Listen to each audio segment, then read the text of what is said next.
Good morning, everybody, and welcome to the last in our summer series of bite-sized breakfast briefings. These webinars are 20-minute high-level summaries of some of the key issues and challenges facing those involved in sustainability data. This week, we are going to be talking about data accuracy and timeliness. In the sustainability world, there is more and more data to manage, thus increasing the challenge of ensuring it is on time and accurate. Talking about this today will be my colleague Joe Jones. Before we start, I wanted to go through a bit of housekeeping. There will be time for questions at the end, so if you do have any question, please use the question box you will find on the right-hand side of your screen, and we will try and answer them for you at the end of the webinar. We are also recording this webinar and will make it available to you on our YouTube channel. We will send you a link via email later on today. Okay, Joe, over to you. Thank you very much, Julia. So yes, I mean, as Julia said, this is the last of our summer series, which after yesterday's weather was quite an interesting terminology, I guess. And today we want to talk about data accuracy and timeliness, and about how collecting data leads to accurate and timely data. So there we go. So we'll see how we do. So first of all, as always with these things, we spend a little bit of time talking about ourselves. So my name's Joe. I am the Principal Sustainability Consultant here at SustainIt. I've been with the company now for 7.5 years, so quite a while. And it's obviously been a fun journey. SustainIt as a company is probably the more important, the more interesting discussion point. And this is our 10th year. In December, we're going to be 10. We are a sustainability data consultancy. We help our clients understand what kind of information they've got access to, and that can be as simple as materiality and stakeholder workshops, right the way through to helping them collect and manage that data effectively. And obviously, data accuracy and timeliness is a big part of that. We support more than 68,000 users on various sustainability software platforms across the world. We work with 21 different partners, and I think last year we did some maths, as we so often do, and more than 14 million tons of CO2 were tracked through systems that we help look after. Obviously, we've got our client list at the bottom, and there's some very interesting names there, and it's some very interesting challenges that they have. We're going to talk about one of those challenges today, which is how do you get accurate data. Very quickly, just a little bit more about the format, because I think this is important. We are on a clock because these are bite-sized briefings, and so I have 20 minutes to talk, and then we have 10 minutes at the end where we do have time for questions. So if you do have them, please ask them. We will try and get to them all. It is therefore quite a high-level summary. If you do have a thirst for more detail, post this webinar, I am always willing to talk at extensive length about pretty much anything that comes up. And so if there are questions about how data is tracked or how you can get better data that are specific to you, then please let us know, and I'm sure we can do something that's a bit more focused on your needs. So what are today's topics? So today we want to talk about, I've kind of tried to break this down into high-level ideas. So first of all, too much data. Is there such a thing as too much data? Is it a problem? We want to talk about what are the common functionality wins. I think today a lot of what I'm going to talk about assumes that you have some kind of, or have the ability to have some kind of system in place, be that just some fancy Excel with some macros running in the background, or enterprise level data collection systems. But a lot of, I think, what we're going to talk about transfers between the two. There's an awful lot of things that can be achieved with Excel that are achieved with systems, and vice versa. And it's about understanding how good practice feeds into good data. Accurate data, not workload. I think one of my bugbears is that systems ask questions but never ask, should they be asking those questions? We'll talk a little bit about that. How to be sure about your data. And then lastly, we'll kind of end with 3 big ideas, hopefully 3 things you can take away from today that will help you moving forward getting more accurate data. So, and I was reminded as I put together the slides for this show that at our previous webinar I had some interesting quotes about sustainability storytelling and about narrative. And I've had a look for quotes about data accuracy, and there was nothing really exciting. So I thought I'd put in something that I think we can all recognize is true. Spreadsheet fatigue is a real problem. Data fatigue is a real problem, and nobody really ever wants to spend all their time filling in data, but that can be kind of where we go. So anyway, let's carry on. So do you have too much data? It's a good question. So everyone has heard the jokes about big data being done well. You know, there's the whole things about teenage sex. I'm sure you've heard the joke. I'm not going to repeat it. It is funny the first 2 or 3 times you hear it. But I think it's very true. We live in an age now where we can collect information so easily, you know, and in our professional lives, I think that's even more the case. You know, you have spreadsheets for expenses, you have data submissions for traveling or for working practices, and that goes even further when you start to look at data collection. You know, energy, waste, water, fleet, carbon, health and safety, human rights, headcount. The list goes on and on and on. You can collect, you know, too much data, and so is that a problem? Well, I think it can be. I think that just because you are able to ask questions of people and ask them for information, it doesn't necessarily mean that you should be asking them. Now, what you have to bear in mind is that when we talk about distributed data collection, which is what we're talking about today, you're asking people to provide you with data that makes sense to you, that is valuable to you, and that's obviously a part of their role. They've got to be able to provide that information. So I think it's incumbent upon anyone asking for information to want it and to use it. You know, I think it's almost a duty of ownership. Don't just, it's very easy to ask for things and never use them. I think it's much more important to make sure that anything you ask for, you're going to use it. And this leads me on to the next point. Beware of the data point fatigue. It is going to be very easy for you to ask for data, and that'll be fine. But the same person who's providing you with their energy consumption data has to provide it then to an energy team. They bring in a consultant to manage the billing, so they have to provide it to the energy consultant. And then also there's the CDP submissions, which are done by a different team, so they have to provide the data there. And then, oh, hang on, we're going to be doing SEDEX supply chain information. So you go on and on. Beware of data point fatigue. I think there's a duty of ownership of data, and if you're going to ask for it, you should be using it, and if you're not, then yeah.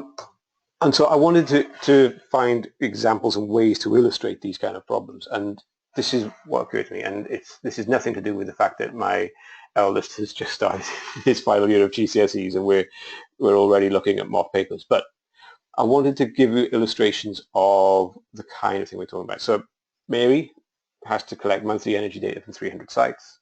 20% of sites use LPG, 16% of sites use fuel oil, 23% of sites use green electricity, 60% of sites use gas. I've actually assumed for the purpose of the maths involved in this that they also collect data on just normal electricity. So 5 KPIs. Every month Mary collects 1,500 consumption numbers, but 843 of those are zeros. I think that's what I mean about data point fatigue and what I mean about make sure you need to ask the question. Systems and clever processing rules in Excel, but mainly systems, will mean that you don't have to ask people questions that don't apply to them. I think that's where I'm kind of going with that. 800, yeah, if you're collecting 1,500 numbers a month and 800 of them are zeros, more than half, then are you asking the right questions? So what are the common functionality wins? What are the things that dedicated sustainability software will allow you to do? So the first one is one we've just very briefly mentioned. You can ask the right person the right question. And there's 2 kind of strands to that. The first is you can make sure that you're not asking someone who works in a sales and marketing function about how many fingers were lost last month. It's not going to apply to them. But it also means you can ask the person involved in the data the questions. And I think that's an even bigger win. If you're asking questions at a site level, then you have to think about who at the site is entering the data. If the person entering the data is someone who works in the press office and works remotely or sits in the office but doesn't actually work on the shop floor, for want of a better term, and you're talking about a manufacturing side, then do they really understand the data? And probably the biggest question then is, do they understand what it looks like if it's wrong? If the person who's entering the information is involved in that data, then they'll know when they've entered it wrong, because they'll look at it and go, that's not right, hang on. But if someone is just divorced, if they're given a number, oh, here's the number you wanted to put into the system, then that's just a blind value. They don't know if it should be going up and down. They don't know if it should be spiking or not. And so they just go, well, I've been given the number. I trust the number's in. But there's no internal questioning of that value. So ask the right person. Use trend and fluctuation. So it used to be that in a system, if it was really clever, then you'd get an alert if the data fluctuated by 10% or 20% on a monthly basis. That's not the case anymore, and now you can do some very clever things. A lot of the CE systems now have got consistency check formula builders, so you can go, well, actually, let's look at the rolling 12-month average, or let's look at year-to-date, or let's look at the same period last year.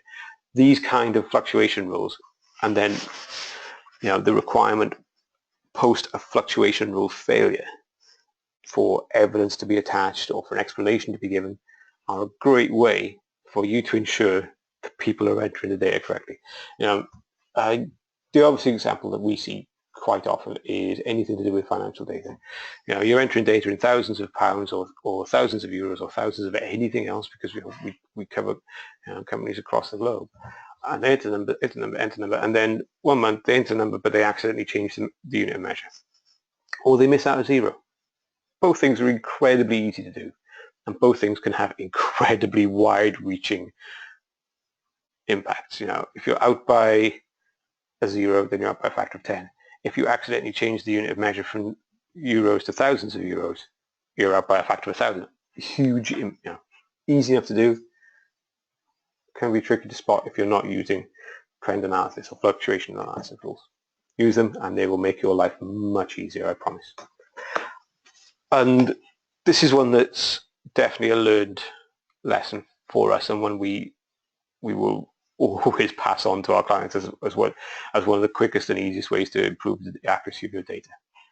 If the person responsible for entering information then has to approve that information is valid and is correct and is accurate, then it can often, I think is probably the first way of putting it, be the case that the gap between data entry and validation does not include an awful lot of thinking.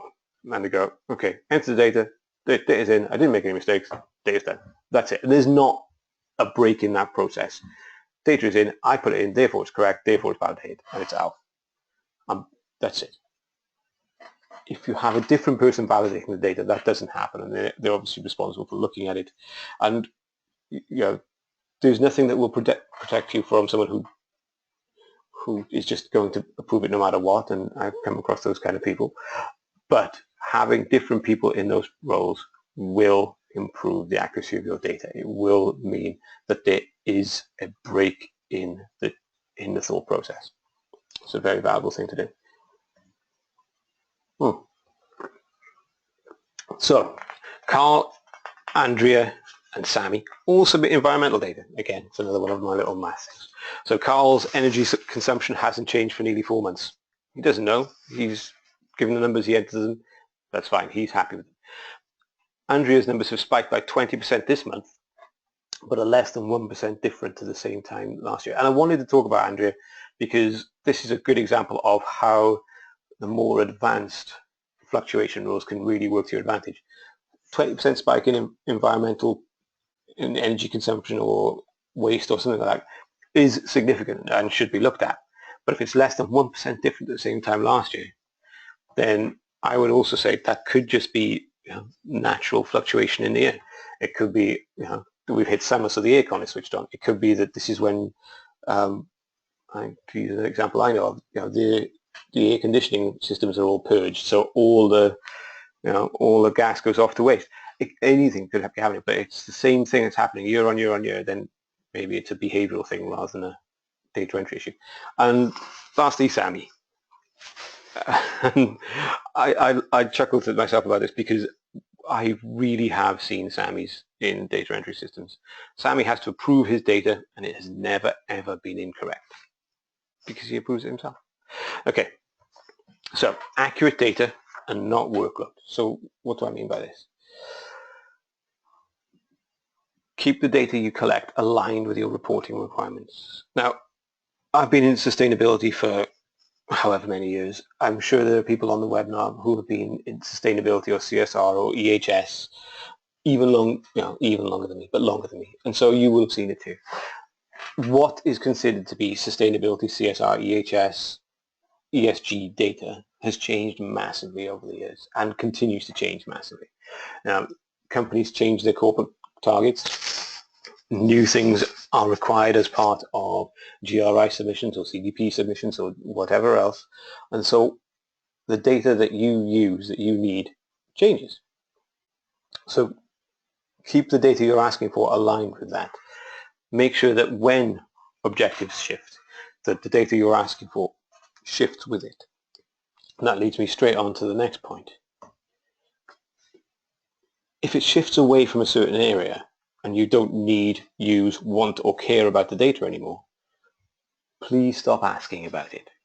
I have worked with clients, and I almost shudder at this, but it's absolutely true, where they have been submitting data for 6 years that they are reasonably certain is wrong, but they didn't know if it was right or not. They put the number in and thought, well, someone will tell us if we're entering the number wrong.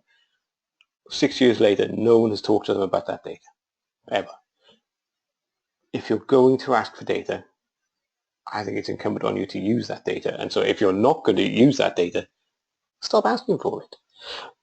The advanced systems out there are really good at giving you that flexibility. You can drop in and drop out questions because you just don't need them anymore. You can change questions. It doesn't mean you have to delete the data from your library, so that if you've got information from 4 years ago, keep it there. Absolutely, it's there if someone needs it or wants it, or if you want to look back and refer to it. But if it's not of any use to you now, don't use it. As I say this, I realize that if I could apply this rule of, if you don't need it, don't want it, and don't think you're ever going to use it, you should not be collecting it. If I could apply that reasoning to my house and the amount of gadgets and stuff that I refuse to throw out, then I'd have a much cleaner house. But certainly I think it's much more important to do for data systems than it is for my study. Just something to think about. And this one is very important, I think, as well. If you can show the data in use, it becomes more usable. We're moving away now from blind submission. Fill out the paperwork, send it off, never hear from it again, was the paradigm, certainly. It shouldn't be the case anymore, and it's moving away from that in a lot of places I experience. You can provide data back to people. You can show them the instant impact that you're having thanks to the data they give you. You can show them what their data looks like in a way that makes sense to them. And I don't want to go off into that because that's a whole storytelling and dashboards thing, but it's absolutely true. Data can and should always flow in both directions.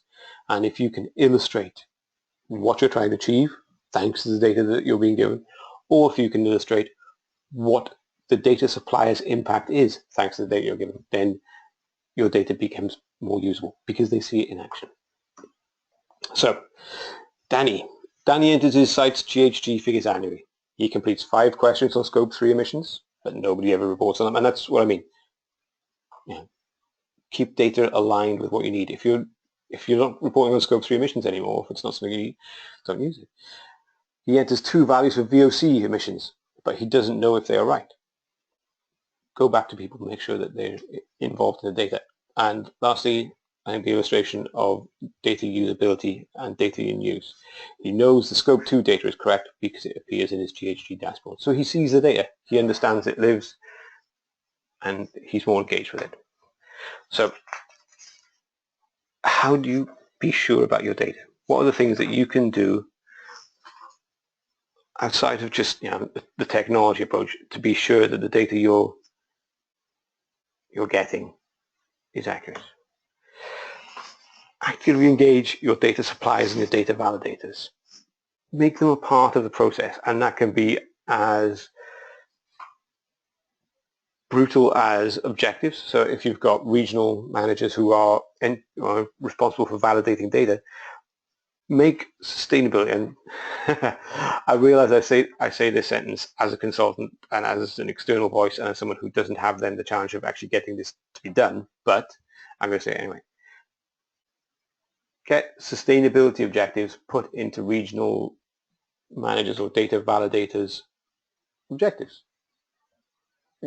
It's been done quite a few times, and I think one of the first I heard of doing it probably about 5 or 6 years ago were Boots, and they did it. And well, unsurprisingly, it works.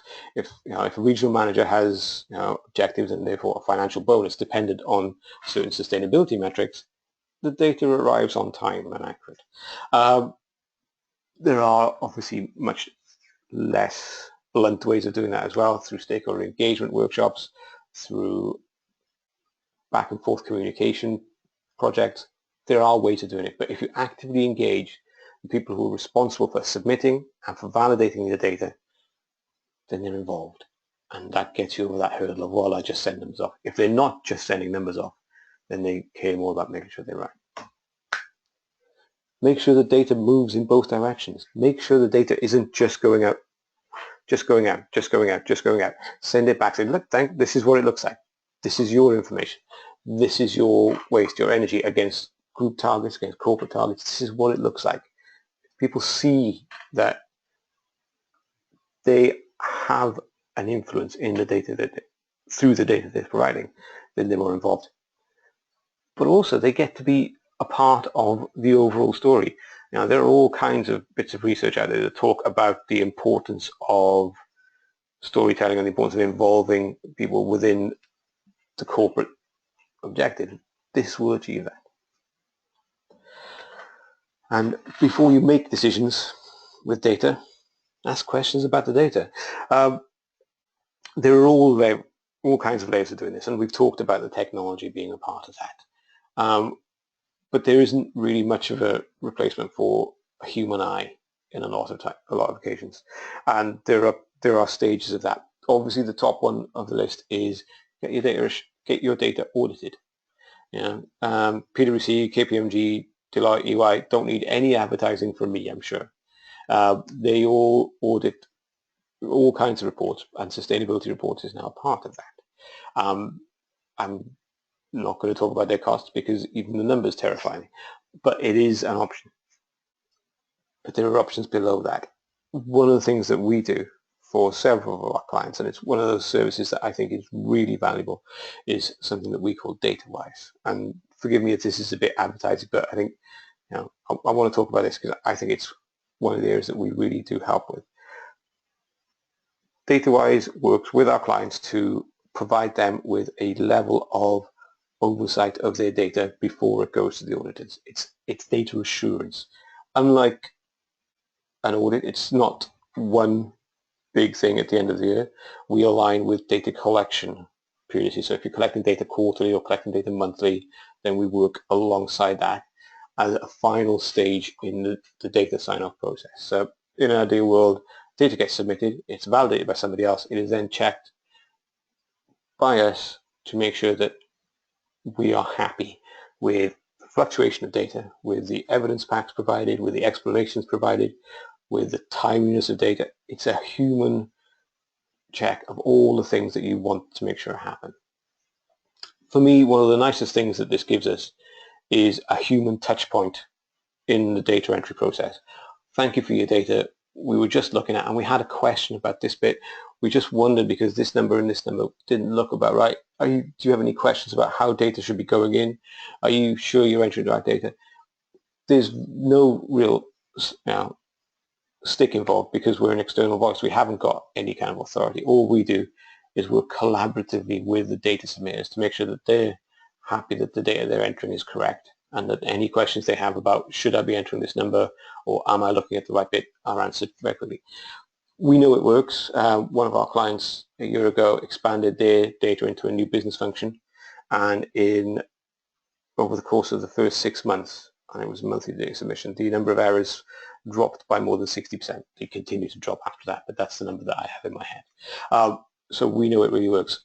Now, I'm not saying that we're the only ones who do that. I'm not saying that you have to use an external team to do this work. Obviously, we would love it if you'd want to, but this can also be achieved internally as well. It's just about making sure that that happens, that human interaction with the people supplying data. So let's talk about Molly. So Molly makes sure that regional managers have objectives based on CSR data. She makes or provides a monthly dashboard to the regions showing them progress against targets. So she's making sure the data goes in both directions. And she makes sure that data is audited before it goes into the annual report. So Molly's doing everything right. She's making sure that people are engaged with the data, that they see the data in use, and that it's checked before it goes external. So what are my 3 big ideas? We are coming to the end. I want to remind you all, if you have any questions, if you do have anything you want to ask, I'm looking at the time and realizing we're getting quite close, but I'm sure we will have some time for questions. Then now's the time. If you enter those questions into the question bar, they'll come up. So what are my 3 big ideas? Ask the right questions. Don't ask lots of questions. Make sure that you're asking the right person the right question, and that if you don't need the data anymore, you stop asking the question. Make sure you're using data workflows to make your life easier. Use submission rules. Use data validators. Use fluctuation rules. All these things will make it easier for you to get good data accurately and to get good data in a timely manner. And those obviously is exactly what we're talking about today. And yeah, never ask a data supplier to approve their own data. I promise you it causes problems. It's really as simple as that one. I thought I'd really kind of finish off with probably the simplest of all. Get someone else to look at the data afterwards. It makes sense to do it. Okay.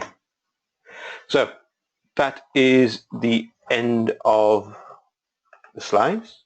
I am looking at the clock and we have got a minute left for questions, so we've not really got any time. So unless anyone has anything absolutely burning, this might be one of those occasions where it'll be best if we wrap up, as we are supposed to be finished by now, and I have overrun it. I'm sorry about that. If you do have any questions, then please get in touch and we will of course answer them. We will, as you're obviously now very aware, be completely happy to talk about how data is accurate and how we can help you with that at an endless level. Here we go. I think we're just talking about what our next webinar is going to be, but that will be in October. You will get an email later on today with a YouTube link to this presentation, so if you have any kind of burning desire to go back through to listen again. As well, the slides I'm more than happy to make available if you'd like those, so please don't hesitate to ask. Thank you very much for your time, everybody. I hope you've all had a lovely session and learned a lot. And yeah, I'm sure we'll be back very soon with another webinar. Thank you very much, everyone. Have a lovely day.